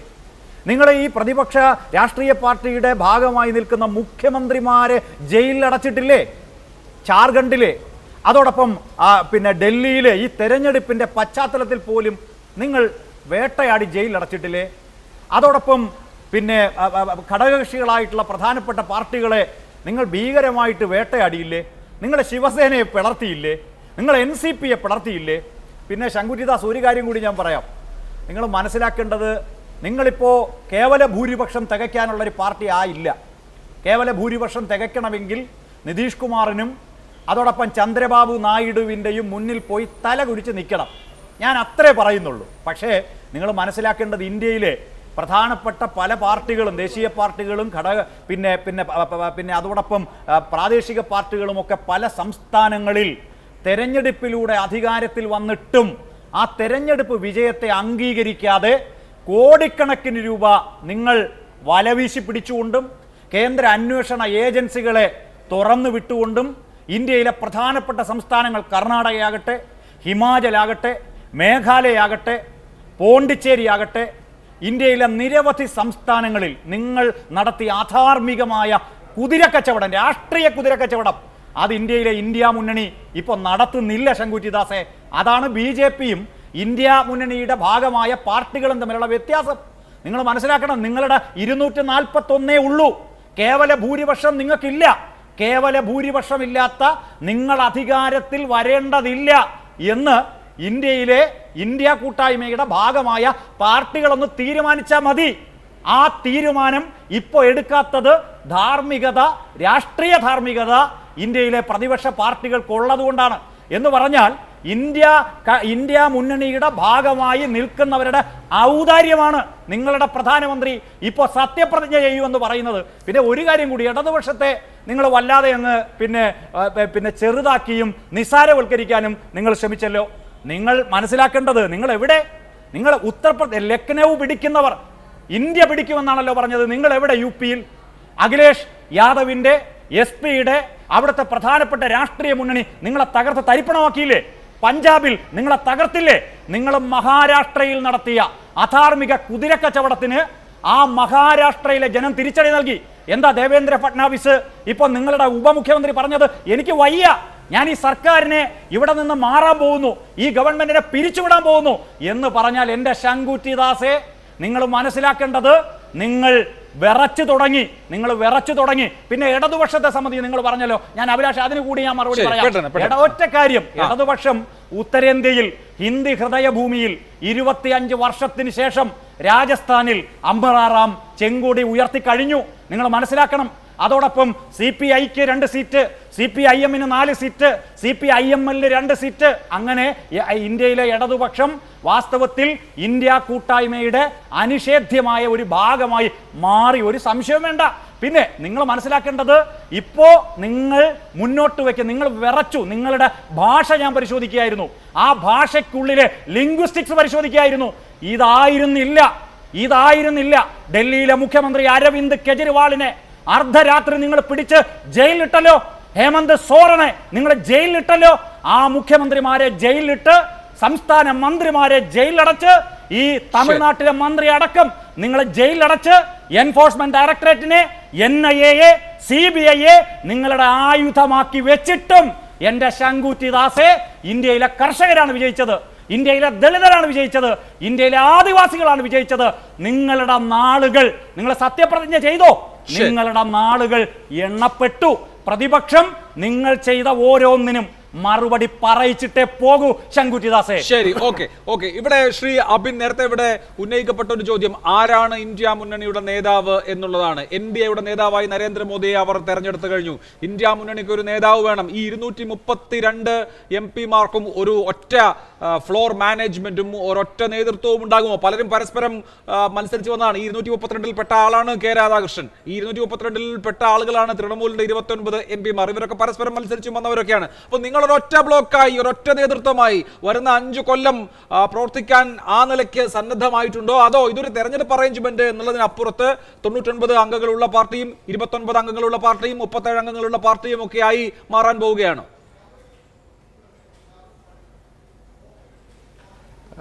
തീർച്ചയായിട്ടും അല്ല അഭിലാഷ്. ഈ ഇന്ത്യ ബ്ലോക്കിൻ്റെ യോഗം ഇന്നലെ കൂടിയിട്ടാണ് ഞങ്ങൾ ഔദ്യോഗിക തീരുമാനങ്ങളൊക്കെ എടുത്തത്. ആ ബ്ലോക്കിൽ ആ യോഗത്തിൽ എല്ലാവരും പങ്കെടുത്തത് നിങ്ങൾ കണ്ടതാണ്. അപ്പോൾ ഞങ്ങളുടെ അടുത്ത ഘട്ടം എന്ന് പറയുന്നത് ബീഹാറിൽ നടക്കുന്ന നിയമസഭാ തെരഞ്ഞെടുപ്പും അതോടുകൂടി തന്നെ മഹാരാഷ്ട്രയിൽ നടക്കുന്ന നിയമസഭാ തെരഞ്ഞെടുപ്പുമാണ്. ബീഹാറിൽ ഞങ്ങൾ RJDയുമായിട്ടുള്ള സഖ്യത്തിൽ ഇന്ത്യ മുന്നണിയായിട്ടാണ് മത്സരിക്കാൻ പോകുന്നത്. മഹാരാഷ്ട്രയിൽ മഹാവികാസ് അഘാഡി എന്നുള്ള പേരിൽ തന്നെയാണ് ഞങ്ങൾ മത്സരിക്കാൻ പോകുന്നത്. അപ്പോൾ അതിൻ്റെ ഒരുക്കങ്ങളൊക്കെ തുടങ്ങിക്കഴിഞ്ഞു. അപ്പോൾ അതായത് ഞങ്ങൾ അടുത്ത 5 കൊല്ലവും സുശക്തമായ ഒരു പ്രതിപക്ഷമായി നിൽക്കാൻ ആഗ്രഹിക്കുകയാണ്. പിന്നെ സ്വാഭാവികമായിട്ടും ഇതിന് ഒരു പ്രതിപക്ഷ നേതാവാകും, പ്രതിപക്ഷ നേതാവ് ഉണ്ടാകും. ആ പ്രതിപക്ഷ നേതാവ് ആരാണാകേണ്ടത്? സ്വാഭാവികമായിട്ടും സഭയിലെ ഏറ്റവും വലിയ രണ്ടാമത്തെ കക്ഷിയുടെ നേതാവാണ് ആകേണ്ടത്. അപ്പം അങ്ങനെ രണ്ടാമത്തെ കക്ഷിയുടെ നേതാവ് എന്നുള്ളതായിരിക്കും സ്വാഭാവികതയിൽ പ്രതിപക്ഷ നേതാവ് വരേണ്ടത് കോൺഗ്രസിനാണ്. പക്ഷേ ഇനി ഇന്ത്യ ബ്ലോക്ക് കൂടി ഞങ്ങളെല്ലാവരും ചേർന്ന് മറ്റൊരു ആളെ വേണം എന്ന് വിചാരിച്ചാൽ അത് അങ്ങനെയും ആക്കും. അത് ഇന്ത്യ ബ്ലോക്കിന് അത് കൃത്യമായ സമയത്ത് ഫ്ലോർ മാനേജ്മെൻറ്റിൽ എന്നാണോ പാർലമെൻറ്റ് തുടങ്ങുന്നത് അന്ന് ഞങ്ങൾക്ക് നേതാവ് ഉണ്ടാകുന്ന കാര്യത്തിൽ സംശയം വേണ്ട. ഇനി രണ്ടാമത്തെ കാര്യം, അദ്ദേഹം ഈ അമേത്തി റായ്ബറേലി എന്നൊക്കെ പറയുമ്പോൾ ഈ അമേത്തിയെക്കുറിച്ച് BJPക്കാർ ഈ കഴിഞ്ഞ ദിവസങ്ങളൊക്കെ ചാനലിൽ വന്നിരുന്നത് 4-ാം തീയതിക്ക് മുമ്പ് വരെ പറഞ്ഞിരുന്നത് രാഹുൽ ഗാന്ധി പേടിച്ചരണ്ട് പോയി, രാഹുൽ ഗാന്ധി റായ്ബറേലിയിൽ മത്സരിച്ച് PAനെ കൊണ്ടുപോയി അമേത്തിയിൽ മത്സരിപ്പിച്ചു. എന്തിനാണ്? സ്മൃതി ഇറാനിയോട് അമ്പെ പരാജയപ്പെടുവാൻ വേണ്ടി. എൻ്റെ പൊന്നു സഹോദര, നിങ്ങൾ PA എന്ന് ആക്ഷേപിച്ച വ്യക്തി 1,62,000 വോട്ടിനാണ് അവിടെ ജയിച്ചത്. രാഹുൽ ഗാന്ധി എങ്ങനെ മത്സരിച്ചായിരുന്നെങ്കിൽ ചരിത്ര ഭൂരിപക്ഷത്തിന് സ്മൃതി ഇറാനി അവിടെ തോക്കുമായിരുന്നു എന്നുള്ള കാര്യത്തിൽ ഒരു സംശയവും വേണ്ട. PA എന്ന് ആക്ഷേപിച്ച വ്യക്തിക്ക് നിങ്ങളുടെ നരേന്ദ്രമോദിയേക്കാൾ 12,000 വോട്ടിൻ്റെ കൂടുതൽ ഭൂരിപക്ഷം ഉണ്ട് എന്നുള്ള കാര്യം മനസ്സിലാക്കണം. ഇനി 2, ഇപ്പോൾ താങ്കൾ ഇവിടെ കണക്കാരും നോക്കില്ല എന്നുള്ള കണക്കിനാണ് പറഞ്ഞത് എന്നൊക്കെ പറഞ്ഞല്ലോ. കണക്ക് നോക്കാം നമുക്ക്. കാരണം എന്താ, ഇപ്പോൾ 2019 ഞങ്ങൾ ഒറ്റക്കെട്ടായി മത്സരിച്ചു. പക്ഷേ ആ ഒറ്റക്കെട്ടായി മത്സരിച്ചപ്പോൾ ഒരു പ്രശ്നം ഉണ്ടായിരുന്നു. അന്ന് BSP ഞങ്ങളുടെ കൂടെ ഉണ്ടായിരുന്നു. ആ BSP ഞങ്ങളുടെ കൂടെ ഉണ്ടായിരുന്നിട്ട് പോലും ഒറ്റക്കെട്ടായി മത്സരിക്കുമ്പോൾ പോലും 2,30,000 വോട്ടിൻ്റെ ഭൂരിപക്ഷം, അപ്പം ഞങ്ങളെല്ലാം കൂടെ അങ്ങ് കൂട്ടിയാൽ 2,30,000 വോട്ടിൻ്റെ ഭൂരിപക്ഷം ഉണ്ടായിരുന്നു നരേന്ദ്രമോദിക്ക്. ഇനി അതവിടെ നിൽക്കട്ടെ. 2014 Aam Aadmi party, BSP, SP, Congress എല്ലാവരും കൂടെ മത്സരിക്കുമ്പോഴും ഇത് തന്നെയാണ് അവസ്ഥ. ഇനി അതും അവിടെ നിൽക്കട്ടെ. 2019 BSP മത്സരിച്ചു സർ. SP-യും കോൺഗ്രസും മാത്രമായിരുന്നു സഖ്യം. BSP സ്ഥാനാർത്ഥി 35,000 വോട്ട് പിടിച്ചു. എന്നിട്ടും 1,52,000 എന്ന് പറയുമ്പോൾ നിങ്ങൾ PA എന്ന് ആക്ഷേപിച്ച ആ KL ശർമ്മയുണ്ടല്ലോ, അമേത്തിയിൽ സ്മൃതി ഇറാനിയെ വീട്ടിയിരുത്തിയേ, അദ്ദേഹത്തിൻ്റെ ഭൂരിപക്ഷത്തിൻ്റെ അടുത്തെത്തിയില്ല എന്ന് പറയുമ്പോൾ മോദിക്ക് ഗ്യാരണ്ടി, മോഡി 3.0 എന്നൊക്കെ പറയുന്നവർ മനസ്സിലാക്കണം, ഈ രാജ്യം മോദിയെ വാരണാസി പോലെ ഒരു മണ്ഡലത്തിൽ എപ്പോൾ അയോധ്യ ക്ഷേത്രം ഇവിടെ തുറന്നതിന് ശേഷം വലിയ കോലാഹലം ഉണ്ടാക്കി അതിൽ രാഷ്ട്രീയത കൊണ്ടുവരാൻ ശ്രമിച്ചപ്പോൾ വാരണാസിയിൽ മോദിയെ തോൽപ്പിച്ചെങ്കിൽ അയോധ്യയിൽ നിങ്ങളെ തോൽപ്പിക്കുക തന്നെ ചെയ്തു എന്നുള്ള സത്യാവസ്ഥ മനസ്സിലാക്കിയിട്ട് വേണം നിങ്ങൾ വലിയ വീമ്പിളക്കാൻ എന്നുള്ള കാര്യം നിങ്ങൾ ആദ്യം മനസ്സിലാക്കണം. പിന്നെ ഞാൻ ആദ്യം പറഞ്ഞതിൽ വീണ്ടും സ്റ്റിക്ക് ഓൺ ചെയ്യുന്നു. അതെനിക്ക് ഒരു 30 സെക്കൻഡ് മതി. ഞാൻ പറഞ്ഞ അസ്വാഭാവികത എന്താണ്? 1, ഹിൻഡൻബർഗ് റിപ്പോർട്ടുമായി ബന്ധപ്പെട്ട് അദാനിയുടെ ഷെയറുമായി ബന്ധപ്പെട്ട് സെബിയുടെ റിപ്പോർട്ട് പുറത്തു വന്നിട്ടില്ല. സുപ്രീം കോടതി കൃത്യമായി അദാനിയിൽ നിക്ഷേപിച്ച 6 പേർ അവർ ഡ്യൂബിയസ് ആണെന്ന് പറഞ്ഞിട്ടുണ്ട്. സെബി ഇതേവരെ അന്വേഷണ റിപ്പോർട്ട് പുറത്തുവിട്ടിട്ടില്ല. LICയുമായി ബന്ധപ്പെട്ട് അദാനിയിൽ നിക്ഷേപിച്ചിട്ട് വലിയ നഷ്ടം വന്നതിൽ ഇതേവരെ കേന്ദ്ര സർക്കാർ നടപടികളൊന്നും എടുത്തിട്ടില്ല. അദാനിയുടെ സ്വന്തം ചാനലായ NDTVയിൽ പോയിരുന്നാണ് രാജ്യത്തിൻ്റെ പ്രധാനമന്ത്രിയും ആഭ്യന്തരമന്ത്രിയും ഷെയറുകൾ മേടിച്ചു കൂട്ടണം എന്ന് പറഞ്ഞത്. അതിൻ്റെ അടിസ്ഥാനത്തിൽ 3-ാം തീയതി നിങ്ങൾ മനസ്സിലാക്കണം അഭിലാഷേ, അദാനിയുടെ ഷെയറുകളിലുണ്ടായ വലിയ വ്യത്യാസം. 3-ാം തീയതി അദാനി എൻ്റർപ്രൈസസിന് 3,645 രൂപ, പക്ഷേ 4-ാം തീയതി 2,941 രൂപ. 3-ാം തീയതി അദാനി പവറിൻ്റെ വില 875, 4-ാം തീയതി 722. അദാനി പോർട്ട് 3-ാം തീയതി 1,583, 4-ാം തീയതി 1,248 എന്ന് പറഞ്ഞാൽ ഈ രാജ്യത്തിന്റെ ചരിത്രത്തിൽ വലിയ ഓഹരി കുംഭകോണമാണ് നരേന്ദ്രമോദിയും അമിത്ഷായും അദാനിയും അവരുടെ ചാനലും അവരുടെ മാധ്യമ ലോകവും ചേർന്നുണ്ടാക്കിയത് എന്നുള്ളത് അസ്വാഭാവികതയുടെ ഏറ്റവും വലിയ ഉദാഹരണമാണ്. അതാണ് രാഹുൽ ഗാന്ധി 30 ലക്ഷം കോടി രൂപയുടെ വലിയ സ്കാം, 5 കോടി സാധാരണ റീറ്റെയിൽ ഇൻവെസ്റ്റേഴ്സിന്റെ പണം കോർപ്പറേറ്റുകൾ അടിച്ചുകൊണ്ടുപോയി അതിന് കൂട്ടുനിന്നത് പ്രധാനമന്ത്രിയും ആഭ്യന്തരമന്ത്രിയും അവരുടെ സുഹൃത്തായ അദാനിക്ക് വേണ്ടിയാണ് എന്നുള്ളതാണ് ഞങ്ങളുടെ ആരോപണം. അതിൽ JPC അന്വേഷണം നിങ്ങൾ പ്രഖ്യാപിക്കുന്നു പറഞ്ഞാൽ ഞങ്ങൾക്ക് പ്രഖ്യാപിക്കാനാവുമോ? ശ്രീ ശങ്കുട്ടി ദാസ്, ധൈര്യമുള്ള മടിയിൽ കനമില്ലാത്ത പ്രധാനമന്ത്രി അങ്ങ് പ്രഖ്യാപിക്കട്ടെ എന്ന്. ജോയിന്റ് പാർലമെന്ററി കമ്മിറ്റി ഒരു അന്വേഷണം പ്രഖ്യാപിക്കട്ടെ. നരേന്ദ്രമോദി ആദ്യം ചെന്നിട്ട് എന്റെ കൈകൾ ശുദ്ധമാണ്, അല്ലെങ്കിൽ എന്റെ മടിയിൽ കനമില്ല എന്ന് പറഞ്ഞുകൊണ്ട് അതങ്ങ് പ്രഖ്യാപിക്കട്ടെ. അപ്പോൾ കാണാമല്ലോ. അതിനൊന്നും ധൈര്യമില്ലാതെ, എന്ത് അദാനി എന്ന് പറയാൻ പോലും ധൈര്യമില്ലാത്ത ഈ നരേന്ദ്രമോദിയിൽ നിന്ന് അതൊക്കെ നമ്മൾ പ്രതീക്ഷിച്ചാൽ നമ്മളേതോ മണ്ടന്മാരുടെ ലോകത്താകും എന്നുള്ളത് മാത്രമേ ഉള്ളൂ. അതുകൊണ്ട് വളരെ കൃത്യമാണ്, ഞങ്ങൾ കൃത്യമായ പ്രതിപക്ഷമായി ഇവിടെ പ്രവർത്തിക്കും. ഞങ്ങൾക്കൊരു നേതാവുണ്ടാകും, ഞങ്ങൾക്കൊരു അജണ്ടയുണ്ടാകും. ഞങ്ങൾ വേണ്ടി വന്നാൽ 2020 അടുത്ത തെരഞ്ഞെടുപ്പ് 2031 തെരഞ്ഞെടുപ്പിന് വേണ്ടി കാത്തു നിന്ന് പ്രവർത്തിക്കാനും തയ്യാറാണ്. ശരി, ഓക്കെ. ഇവിടെ ശ്രീ ശംഖു, ഒന്നിപ്പോ മൻമോഹൻ സിംഗിന്റെ കാലത്ത് നോക്കൂ, 2Gയിൽ JPC അന്വേഷണം ആവശ്യപ്പെട്ട് സുഷമ സ്വരാജും അരുൺ ജെയ്റ്റ്ലിയും, രണ്ട് സഭാ നേതാക്കളും എത്രയോ സെഷൻസ്, എത്രയോ സഭാ സമ്മേളനങ്ങൾ സമ്പൂർണ്ണമായി തടസ്സപ്പെടുത്തിയിട്ടുണ്ട്. അപ്പൊ JPC അന്വേഷണം എന്ന് പറയുന്നത് ആനക്കാര്യമൊന്നുമില്ല. എന്ന് മാത്രമല്ല, സഭാ സമിതിയാണ്, നിങ്ങളുടെ മുന്നണിക്ക് തന്നെ ആയിരിക്കും അതിൽ ഭൂരിപക്ഷം ഉണ്ടാവുക. അതുകൊണ്ട് JPC അന്വേഷണം വന്നാൽ ഉടനെ നരേന്ദ്രമോദി രാജിവെക്കേണ്ടി വരുമെന്നുള്ള സാഹചര്യമൊന്നുമില്ല. അപ്പോൾ പ്രതിപക്ഷം JPC അന്വേഷണം ആവശ്യപ്പെട്ടാൽ JPC അന്വേഷണം പ്രഖ്യാപിക്കുന്നതിൽ തെറ്റൊന്നുമില്ല. ഒന്നാമത്തെ കാര്യം, എന്റെ ചോദ്യം, പ്രധാനപ്പെട്ട ചോദ്യം അതല്ല. നോക്കൂ, ഇനി നടക്കാൻ പോകുന്ന കാര്യങ്ങൾ, താങ്കൾ പറഞ്ഞു നരേന്ദ്രമോദി സർക്കാർ ഉണ്ടാക്കാൻ പോവുകയാണെന്ന്. അടുത്തതായി മഹാരാഷ്ട്രയിലും ഹരിയാനയിലും നിയമസഭാ തെരഞ്ഞെടുപ്പ് വരും. രണ്ടിടത്തും നിങ്ങൾക്ക് തോൽക്കാനുള്ള സാധ്യത വളരെ കൂടുതലാണ്. അതിനുശേഷം ഡൽഹി, അതുപോലെ തന്നെ അതിനുശേഷം ബീഹാർ, അടുത്ത വർഷങ്ങളിൽ രണ്ട് വലിയ സ്റ്റേറ്റുകൾ നിയമസഭാ തെരഞ്ഞെടുപ്പിലേക്ക് പോവുകയാണ്. ഈ പ്രധാനപ്പെട്ട സ്റ്റേറ്റുകളിലൊക്കെ തോൽക്കുന്ന ഒരു സാഹചര്യം ഒന്ന് മുന്നിൽ കാണൂ ശ്രീ ശങ്കുട്ടി ദാസ്. ഈ 242 സീറ്റുമായി വരാൻ പോകുന്ന പൊളിറ്റിക്കൽ സിനാരിയോയിൽ 5 വർഷം തികയ്ക്കുക എന്നുള്ളത് എളുപ്പമാകുമോ?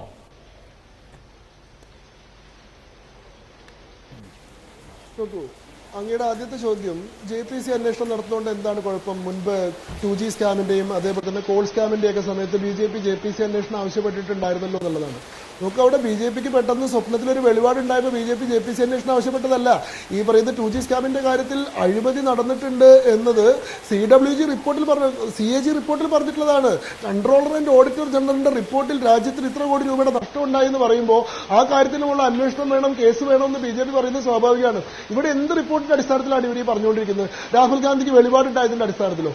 ഇത്തരത്തിലുള്ള ആരോപണങ്ങൾ യാതൊരു ഗ്രൗണ്ടും ഇല്ലാത്ത അടിസ്ഥാനരഹിതമായ ബാലിശമായിട്ടുള്ള ആരോപണങ്ങൾക്ക് മുകളിൽ അന്വേഷണം പ്രഖ്യാപിച്ചിട്ട് ഈ ആരോപണത്തിന് വിശ്വാസ്യത ഉണ്ടാക്കി കൊടുക്കുകയും ബഹുമാന്യത ഉണ്ടാക്കി കൊടുക്കുകയും ചെയ്യുന്നത് തെറ്റാണ് എന്നുള്ളതാണ് എൻ്റെ അഭിപ്രായം. ആ കാര്യത്തിൽ പാർട്ടി തീരുമാനം എടുത്തോട്ടെ.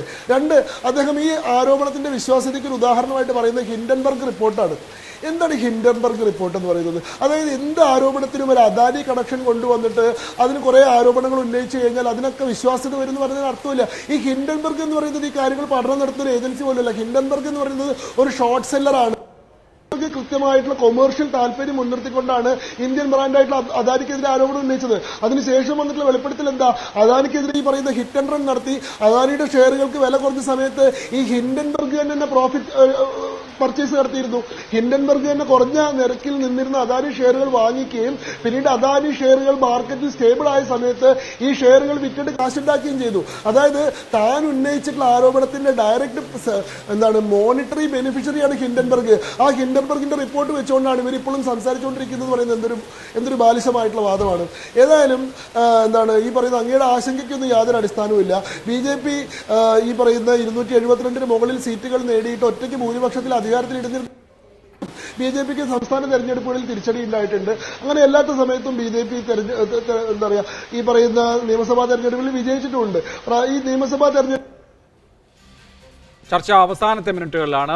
ഓരോ മിനിറ്റിൽ ചുരുക്കണം. ആദ്യം ഷിജു, ഇനിയിപ്പോ വരുന്ന കാലത്ത് നരേന്ദ്രമോദിക്ക് കഴിഞ്ഞ 2 തവണയും എടുത്തതുപോലെയുള്ള തീരുമാനങ്ങൾ വളരെ ശക്തമായി എടുക്കാൻ കഴിയില്ല എന്നുള്ളതൊരു മൂഢവിശ്വാസമായിക്കൂടെ? കാരണം എന്ന് വെച്ച് കഴിഞ്ഞാൽ ഈ കഴിഞ്ഞ 2 സർക്കാരുകളെ ഒഴിച്ചാൽ ബാക്കി എല്ലാ സർക്കാരുകൾക്കും ഈ പറഞ്ഞ നമ്പർ തന്നെ ഉണ്ടായിരുന്നില്ല. 206 രണ്ടാം UPA സമയത്ത് കോൺഗ്രസിന്റെ നമ്പർ, 144 ഒന്നാം UPA സമയത്ത് കോൺഗ്രസിന്റെ നമ്പർ. അതിനു മുമ്പും അങ്ങനെയൊക്കെ തന്നെയാണ്.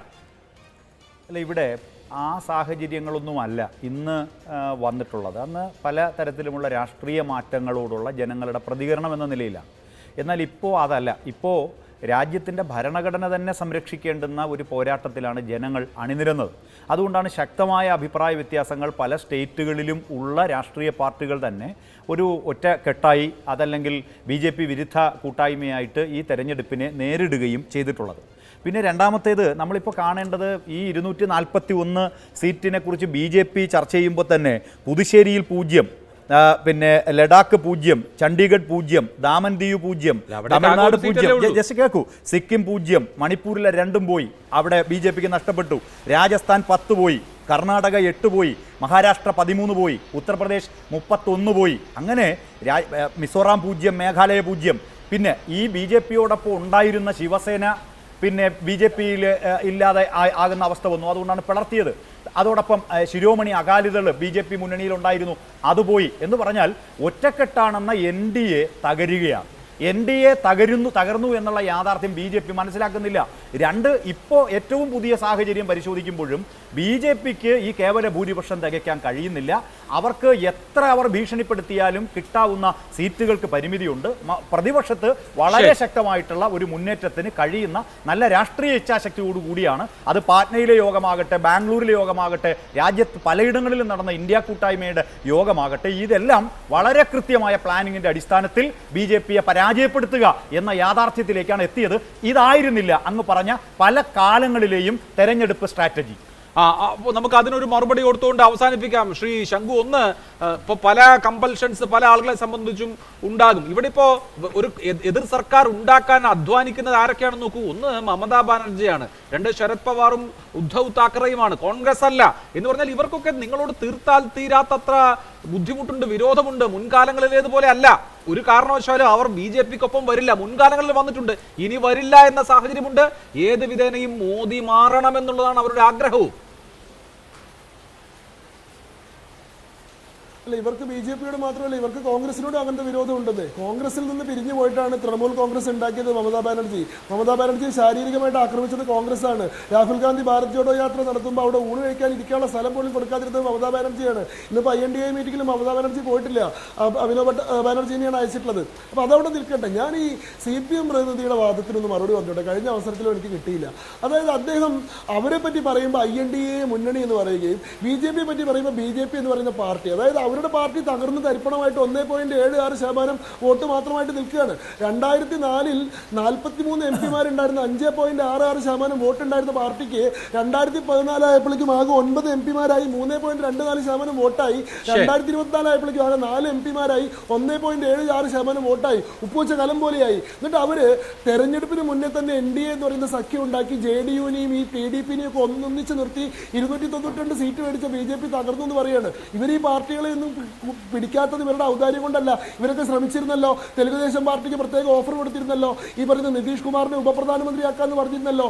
അവർക്ക് അത് സാധിക്കാതെ വന്നപ്പോൾ, എല്ലാ ശ്രമങ്ങളും നടത്തിയതിനു ശേഷം വിജയിക്കാതെ വന്നപ്പോൾ, മറ്റാരോ നേടിയ വിജയത്തിൽ തങ്ങൾ കൂടി ഉണ്ടെന്ന് പറഞ്ഞ് മേനി നടിക്കാൻ ഇവർക്ക് എന്ത് അവകാശം? ഇവർ INDA മുന്നണിയുടെ ഭാഗമായിട്ടാണോ കേരളത്തിൽ തെരഞ്ഞെടുപ്പ് നേരിട്ടുള്ളത്? ഇവർ രാഹുൽ ഗാന്ധി പഴയ പേരിലേക്ക് മടങ്ങിപ്പോരുതെന്നും കുറെ യാത്ര നടത്തിയോണ്ട് ആളുകൾക്ക് ബോധം വരില്ല എന്നും പറഞ്ഞത് ഇത് CPM-ന്റെ പോളിറ്റ് ബ്യൂറോ മെമ്പർ അല്ലേ? ആ CPM-ന്റെ പോളിറ്റ് ബ്യൂറോ മെമ്പർ ജയിലിൽ കിടക്കേണ്ടവനാണെന്ന് പറഞ്ഞ രാഹുൽ ഗാന്ധി അല്ലേ? ഇതല്ലേ ഇവർക്ക് പരസ്പരമുള്ള അഭിപ്രായം? രാജ്യത്തെ തന്നെ ഏറ്റവും വെറുപ്പും വിദ്വേഷവും വർഗീയതയും നിറഞ്ഞ തെരഞ്ഞെടുപ്പ് നടന്നത് വടകരയിൽ ഇവർ തമ്മിലല്ലേ? അങ്ങനെ പരസ്പരം പോരടിച്ചിട്ട് ആകെ തകർന്ന് തരിപ്പണമായി നിൽക്കുന്ന പാർട്ടി INDA മുന്നണിയുടെ വിജയത്തിന്റെ അവകാശം ക്ലെയിം ചെയ്യുന്നതും NDA എന്ന് പറയുന്ന ഒരു മുന്നണിയെ കാണാതെ BJP-യെ കുറ്റം പറയുകയും ചെയ്യുന്നത് ലജ്ജാരാഹിത്യത്തിന്റെ നിങ്ങൾ പ്രതീക്ഷിത വിജയം നേടാത്തതും 400 സീറ്റ് നേടാത്തതും ഒരു ആത്മവിമർശനം നടത്തുവോ? ജനവിരുദ്ധമായതുകൊണ്ടാണ് ഇത്ര വലിയ പരാജയം നേരിടേണ്ടി വന്നതെന്ന് അംഗീകരിക്കുവാണ്. സീറ്റ് എവിടെ? ശരി, നമ്മുടെ സമയം അവസാനിച്ചു. അടുത്ത ദിവസങ്ങളിൽ ഇതൊക്കെ ചർച്ച ചെയ്യാം. വളരെ നന്ദി ശ്രീ അബിൻ, ശ്രീ ശംഖു, ശ്രീ ഷിജു ഖാൻ. വളരെ നന്ദി. സൂപ്പർ പാനൽ അവസാനിക്കുന്നു. നമസ്കാരം.